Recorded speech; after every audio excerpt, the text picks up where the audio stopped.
Salut à vous chers voyageurs, on se retrouve pour une nouvelle vidéo et aujourd'hui j'avais envie de faire un format un petit peu plus personnel en vous racontant des anecdotes que j'ai pu rencontrer lors de mes 8 années de voyage en solo, en couple, en ami, peu importe. Et notamment j'ai choisi des histoires que je n'ai jamais divulguées sur mes réseaux et qui sont particulièrement piquantes. On va donc voir ensemble quelles ont été mes pires anecdotes ou du moins des galères dont je me souviendrai toute ma vie en voyage. C'est parti, on commence avec l'intro.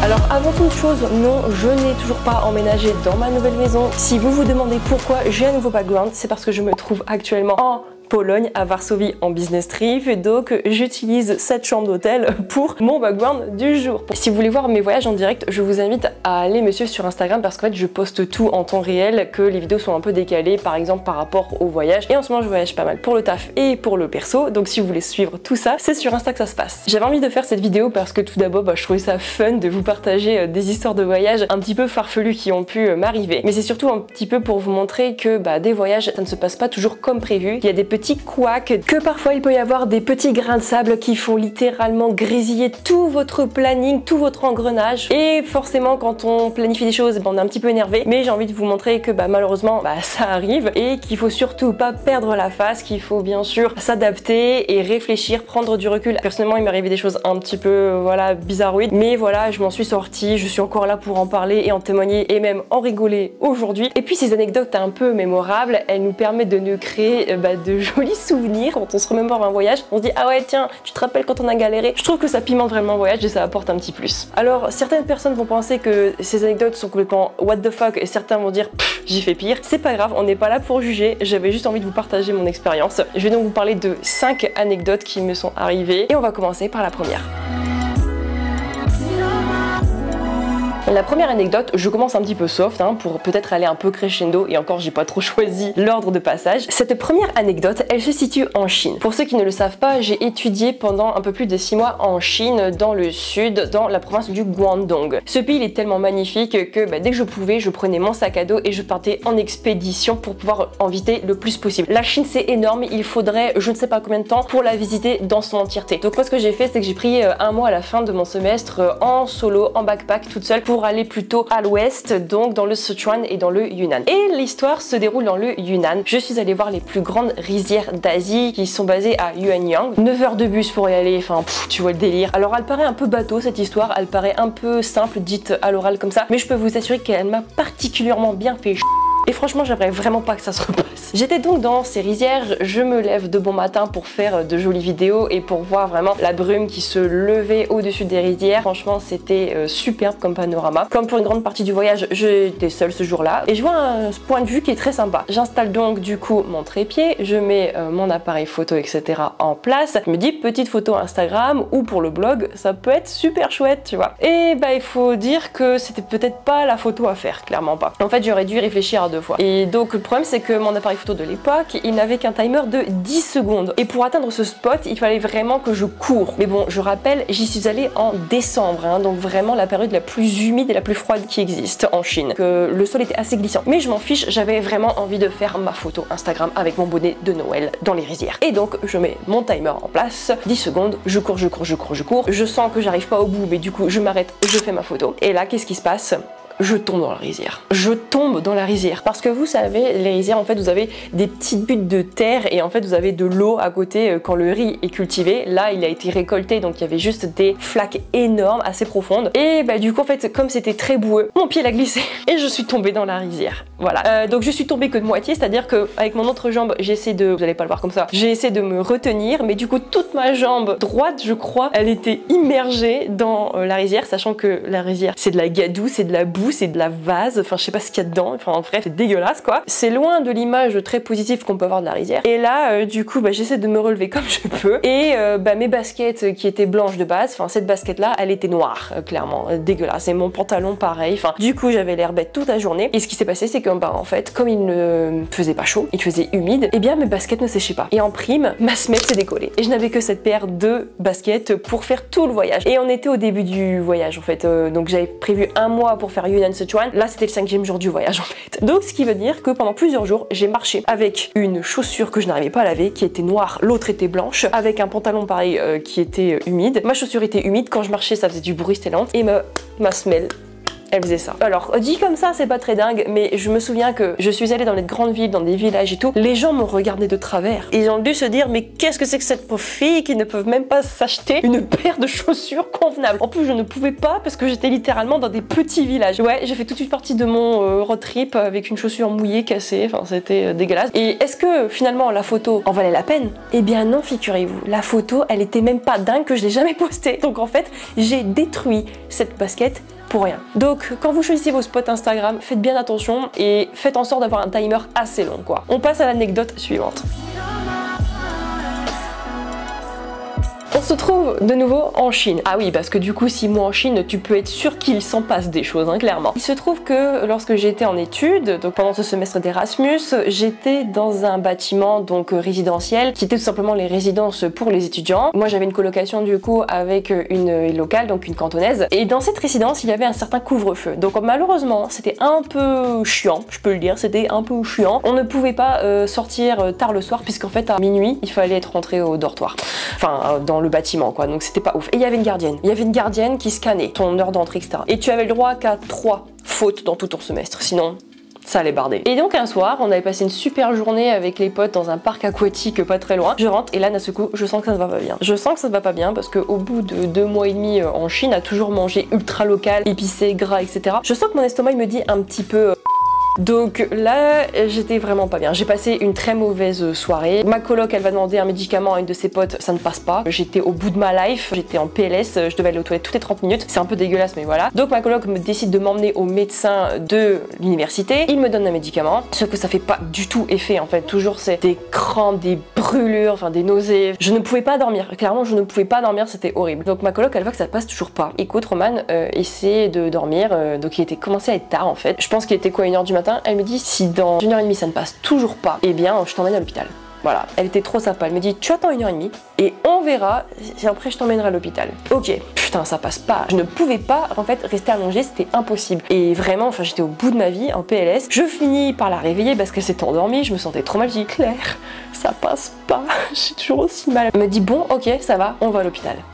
Sauf que là les ennuis commencent. Je vous expliquais qu'il y avait un couvre-feu. Et bien je vous jure que pour sortir du dortoir, ça m'a pris des plombes. Ça m'a pris des plombes. Ils n'ont pas voulu me laisser sortir. Ils n'ont pas voulu me laisser aller à l'hôpital malgré mon état. Donc je vais voir la gardienne, ma coloc lui explique parce que moi j'étais pas en état de parler mandarin clairement. La gardienne voit clairement mon état mais ma coloc explique pour moi ce que j'ai. Elle lui demande à nous laisser sortir pour aller nous rendre à l'hôpital quoi. Et, sauf que ça s'est pas passé comme ça.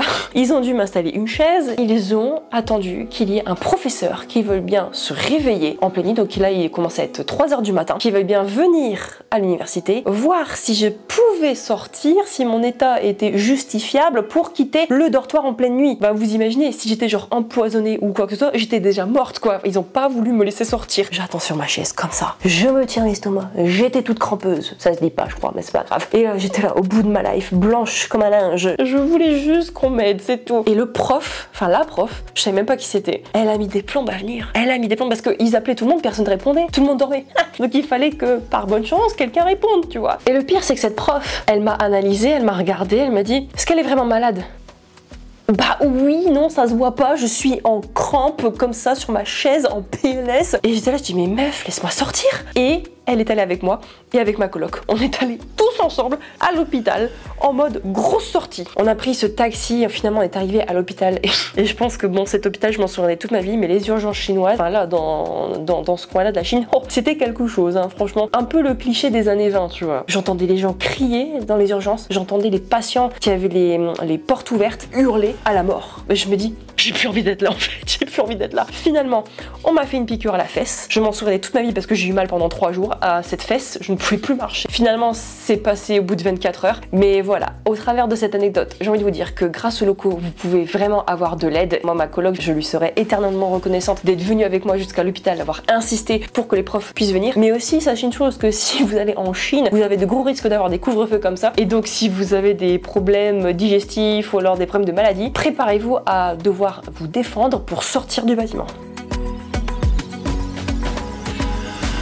Ensuite, pour cette prochaine anecdote, on se trouve en Roumanie. Nous avons passé 2 belles semaines dans ce superbe pays et pour les derniers jours, nous avions souhaité explorer le nord, donc dans les Maramureș, qui est une région montagneuse et toute boisée. Et donc j'ai réservé le jour même en fait un B&B dans ces montagnes, dans un tout petit village pas très connu. Comme je trouvais le B&B assez sympa, un petit peu en mode chalet dans les montagnes, j'ai voulu faire la surprise à mon copain et ne pas lui dire où nous allions. Parce que comme d'habitude, il ne pose pas vraiment de questions sur le programme, il ne savait même pas où on allait en plus. Donc on va dans ce village, sauf que problème, on ne trouve pas la localisation du B&B. On a tourné 3-4 fois dans le village et on ne trouvait pas le B&B. Et au bout d'un moment, en fait, on voit un vieil homme sur le côté qui nous a vus, qui avait un chapeau de paille, je m'en souviendrai toute ma vie, chapeau de paille, grosse barbe blanche, des vêtements un peu usés avec de la terre. C'est peut-être quelqu'un qui travaille la terre parce qu'il y en avait beaucoup vu que c'était une région agricole. Il parlait pas anglais, il parlait allemand. Et donc il nous fait signe comme ça. Je dis ah bon, bah c'est peut-être lui, hein. Il nous fait c'est vous comme ça. Et le temps que je trouve un petit peu à me garer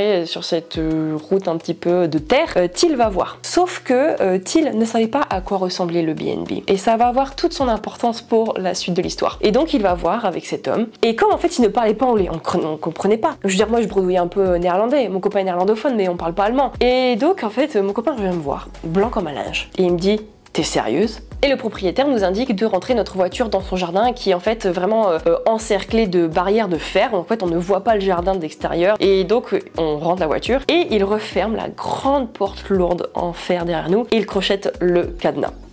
On se dit ok, donc là on peut plus sortir, clairement on peut pas sortir du B&B. Je vais dans ce B&B et là, alors là je vous jure, je n'ai jamais vu un taudis pareil. Je suis désolée, hein, c'est un peu fort ce que je dis, mais c'était un taudis. Et c'était une maison en travaux, enfin non en fait je sais pas si elle était en travaux ou si elle était abandonnée, tout était cassé. En fait il y avait un lit pour une personne et un espèce de matelas par terre. Le ballon d'eau chaude avait l'air en très mauvais état. Enfin en fait j'ai même pas les mots, enfin c'était horrible. J'ai vu ce truc, je me dis mais c'est même pas habitable. En fait on ne peut pas y vivre, c'est à l'abandon. Il y avait du bordel partout et là je me dis j'ai réservé ça. Et comme en fait j'osais pas, enfin ce monsieur il avait l'air gentil et tout, enfin j'osais pas rien dire, je me dis mais enfin, je pense pas avoir réservé ça. Enfin, et en fait, le problème, c'est que comme je l'ai réservé le jour même, enfin quelques heures avant, j'avais même oublié à quoi il ressemblait en fait. Et après, il y a une autre idée qui m'est venue en tête, parce qu'en fait, ça s'est passé pour mes parents au Sri Lanka, c'est que j'ai cru à une arnaque. Je me suis dit, oh, ça y est, c'est comme pour mes parents quand on était à Colombo. En fait, c'était une fausse annonce et j'ai réservé le mauvais truc. Et je me suis fait avoir. Et comme il parle allemand, on comprenait rien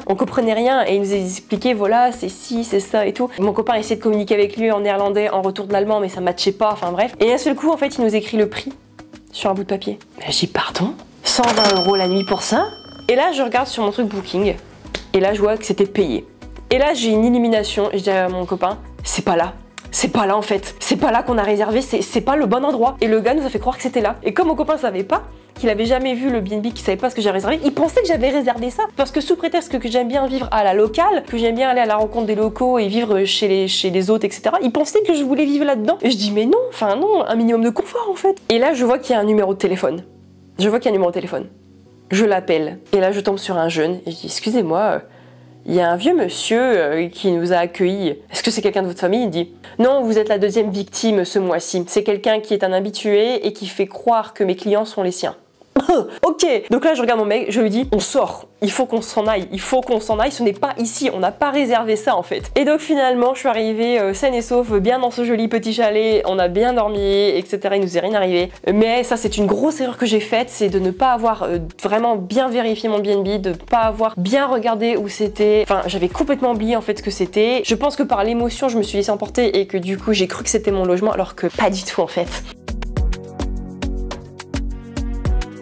Quatrième anecdote, ou plutôt galère de voyage. On se trouve désormais à Corfou, une île grecque qu'on a adoré découvrir en 2021 avec mon compagnon. Et sur l'île de Corfou, il y a une très haute colline, enfin non, en fait c'est une montagne, qui s'appelle le mont Pantokrator et qui offre une vue absolument dingue sur toute la baie de Corfou et on peut voir aussi un petit peu l'Albanie en face. Et j'avais vraiment envie de voir cette vue. On était déjà en fait sur un de ces flancs de montagne pour aller voir un village fantôme. Je me dis pourquoi pas aller à son sommet pour avoir vraiment cette vue de dingue sur l'île de Corfou. J'aurais dû écouter les signes avant parce qu'en fait on a essayé 3 routes pour y aller, on ne trouvait pas le moyen d'y accéder. Pourquoi? On avait une voiture de location qui était vraiment misérable, c'était une vieille voiture qui n'était pas faite pour les routes de montagne, les routes pleines de caillasses, en pente, une voiture manuelle vraiment pas du tout faite pour ça. Et j'ai quand même voulu y aller. On essaie une route, on voit que c'est très étroit et que ça va dans les buissons et qu'il y a plein de rochers. Mon copain il dit non, ça va pas en descendre. Moi le problème c'est que quand je suis déterminée, je ne lâche pas le morceau. J'avais vraiment envie d'aller au sommet du mont Pantocrator et je me dis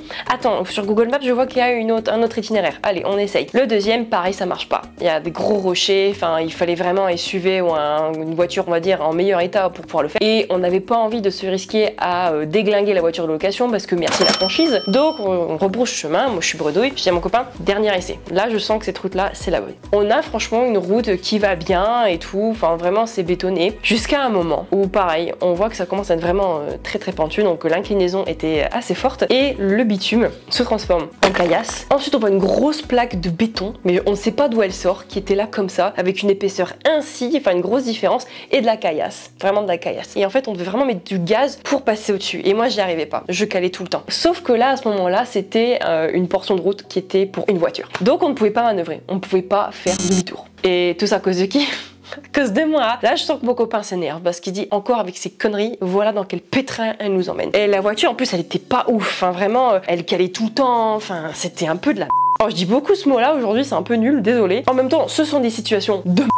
Et donc avec mon copain, on va pour échanger, je dis bah écoute, il faut qu'on essaie de passer sur cette dalle pour essayer de faire demi-tour, mais le demi-tour il allait nous prendre une demi-heure parce qu'en fait ça se faisait au millimètre, tellement c'était étroit qu'on ne pouvait pas passer. Et au moment où mon copain et moi on change de... je sors de la voiture, il sort de la voiture recule, la voiture recule, elle se dirige vers le ravin. Et là, je vous jure, notre sang il a fait qu'un tour. Là, on a hurlé, mais de toutes nos forces, chacun on a fait des cris horribles. Et en fait, on a essayé quand on pouvait avec nos tongs, imaginez on était en tongs et en short, essayer de retenir la voiture pour pas qu'elle descende, sauf qu'une voiture ça pèse son poids. S'il est là dû essayer de rentrer à l'intérieur, c'est le GTA en fait, pour essayer de mettre le frein à main plus fort et essayer de freiner. Mais quelle horreur, je vous jure, on a galéré comme ça. Je la voyais déjà dans le ravin. Et là, au bout de je sais pas quelques minutes, Tid arrive à la maîtriser. Et là, je sens dans son regard, il me lance des regards d'éclair, mais vraiment, mais j'ai jamais vu ça. Il me tue du regard, il me fusille. C'est la dernière fois que tu m'emmènes dans un tel merdier. Et là, donc finalement, on a réussi à la maîtriser la voiture et on a essayé, je ne sais pas combien de fois, à essayer de passer cette dalle en béton. Ça ne passait pas, ça calait, ça calait, ça calait. J'essaie de pousser derrière la voiture comme je peux. Il arrive à aller sur la dalle de béton. Maintenant, il reste plus qu'à faire le demi-tour. Et on a réussi à faire demi-tour, mais je sais pas combien de temps. On a passé toute notre matinée comme ça, vraiment. On a redescendu le fond de la montagne et en fait on s'est dit dans ces moments-là, la meilleure chose à faire, c'est de manger. On avait faim, il est midi et on avait chaud et on s'est dit que manger ça allait apaiser nos esprits meurtris et franchement c'était la meilleure chose à faire. Et du coup je me suis fait une promesse, si je prends une voiture qui n'est pas adaptée, parce que par exemple moi je prends des voitures vraiment les moins chères en location, si je vois qu'elles sont pas adaptées pour les montagnes et tout, je ne pousse pas, je ne force plus. Je vous jure que maintenant dans les montagnes j'ai réfléchi à 2 fois et j'épluche tout Google Maps pour voir les meilleurs itinéraires.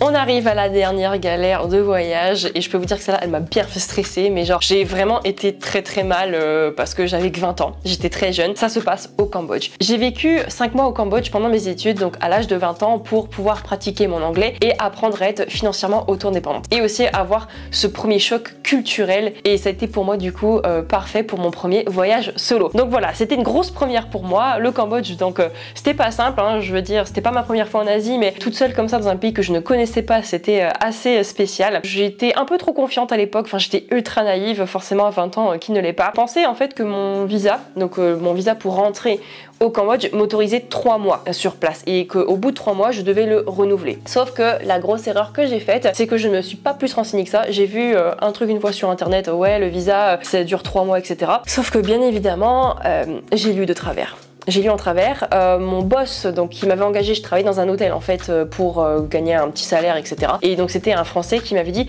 par visio, je me rappelle, avant que j'arrive au Cambodge, t'es sûr Roman que ton visa ça dure 3 mois parce que normalement ça dure qu'un mois Non si je suis sûre, je l'ai vu et tout, vraiment la nana sûre à 100% et qui n'a pas bien vérifié. Et donc arrive le jour où je dois renouveler mon visa, donc un visa de travail je précise, et je demande à une de mes collègues en fait de demander à quelqu'un du gouvernement de venir pour récupérer mon visa directement. En fait c'est un service qui qui est possible. Trop bien, comme ça j'ai pas à aller à l'ambassade et tout. Donc sur mes heures de travail en fait ils récupèrent mon passeport et ils vont le remettre à l'ambassade. Et sauf qu'en fait j'apprends une nouvelle pas très sympa. Je pense que vous le voyez venir. Je pense que vous savez clairement ce qui s'est passé. En fait, je n'avais pas vu, mais en fait, il m'avait mis un petit tampon avec un petit bout de papier dans mon passeport à l'entrée. Et ce que je n'avais pas fait, c'est qu'en fait, je n'ai pas retourné le papier et vu date limite de validité, qui était de 1 mois. Donc, j'ai renouvelé mon visa au bout de 3 mois. Cela signifie que j'étais 2 mois illégalement sur le territoire.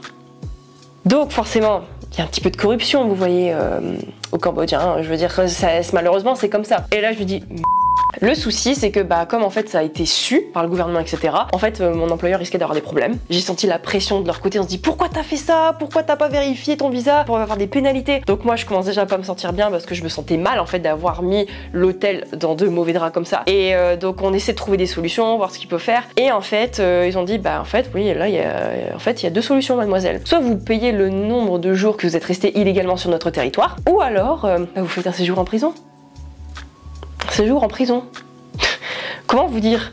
J'ai 20 ans, c'est mon premier voyage à l'étranger et on me menace de faire de la prison. Je vous jure que là, le sol à mes pieds s'est effondré. C'est une image bien sûr, mais vraiment, je me rappelle, je me suis effondrée. Je me dis mais c'est pas possible, enfin, comment j'ai pu aussi cruche quoi? Et donc après je demande, je dis sinon c'est combien qu'il faut payer? Et là il m'annonce le truc, c'était à peu près 300 $. 300 $. Alors c'est vrai qu'aujourd'hui ça peut paraître, pas énorme, je veux dire pour une pénalité. Enfin je suis désolée, mais pour moi c'est énorme en fait. Bon après c'est une faute grave. Et il faut savoir qu'à l'époque j'étais étudiante, j'avais 20 ans, je n'avais pas de salaire. Et il faut savoir que le salaire que je gagnais dans cet hôtel c'était 200 $. Donc c'était plus que mon salaire mensuel en fait. Donc je n'avais pas cet argent dépensé, je ne l'avais pas. Et ils m'ont dit ok, on vous laisse un jour pour réfléchir et tout, et vous nous dites ce que vous pensez. Si je choisissais de payer avec de l'argent que je n'ai pas, ou d'aller en prison. Oh punaise, j'ai passé la pire nuit de ma vie. J'ai pas dormi, j'étais en larmes tout le temps. J'ai appelé mes parents, enfin tous ceux que j'ai pu. Je me dis j'ai fait une connerie. Franchement, j'étais au bout de ma vie. Et heureusement que mes parents, enfin toute ma famille, ils m'ont aidé pour ça, vraiment. Et enfin, je pense que qui ne l'aurait pas fait honnêtement. Mais pour moi, c'était énorme parce que je me rendais compte déjà à l'époque, pour moi, c'était une trop grosse somme d'argent. Je me rendais compte de ce que c'est. Enfin, pour certains, c'est un loyer en fait. Et là, je me suis dit mais mon Dieu, heureusement que ma famille m'a aidé. Enfin, je sais que c'est pas le cas pour beaucoup, qu'il y a beaucoup de personnes qui ne peuvent pas se permettre. Et moi, franchement, je suis éternellement reconnaissante.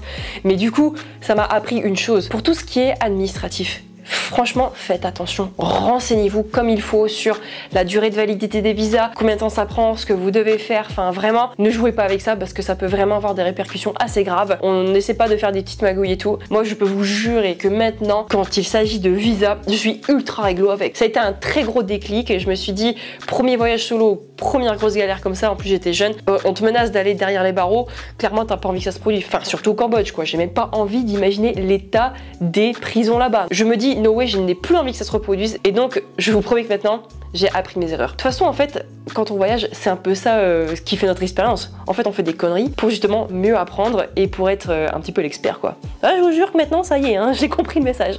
Et bien voilà, cette vidéo s'achève. J'espère que ces histoires de voyage peu communes vous ont diverti. Alors je suis consciente que c'est pas du tout, on va dire, le plus waouh en anecdote, mais bon, moi je me dis c'est déjà pas mal. Enfin, quand on les vit en tout cas, on n'est vraiment pas heureux, on est stressé, on est au bout du rouleau, mais maintenant en fait on en rigole et c'est ça le plus important en fait. Mais voilà, je veux dire, pour certains ça paraît peut-être simple, pour d'autres complètement waouh, mais voilà, c'est une question de subjectivité, on n'a pas le même avis. En vrai, des anecdotes j'en ai plein, c'est juste que là j'ai choisi celles qui m'ont particulièrement marqué, mais voilà, j'avais envie de vous les partager et mon message c'était surtout pour vous dire qu'un voyage ça ne se passe jamais comme prévu. Oh yes, mon room service arrive. Alors j'avoue, j'ai jamais fait ça de ma vie, hein, clairement un room service, mais regardez ce Pokéball VG, je ne pensais pas avoir ça en Pologne, c'est juste superbe. Oh, bon, je finis la vidéo et je mange après. Je disais donc, pour moi, c'est essentiel de vous dire qu'un voyage, ça ne se passe jamais comme prévu à 100%. Il peut toujours y avoir des petits couacs, des imprévus, parce que malheureusement, on est dans un pays qu'on ne connaît pas, dans une culture qu'on ne connaît pas, avec des gens qu'on ne connaît pas. Et bah voilà, faut juste l'accepter. Mais je peux vous rassurer que si on prend du recul, si on garde son calme, eh bien on peut toujours s'en sortir. Et il y aura toujours des gens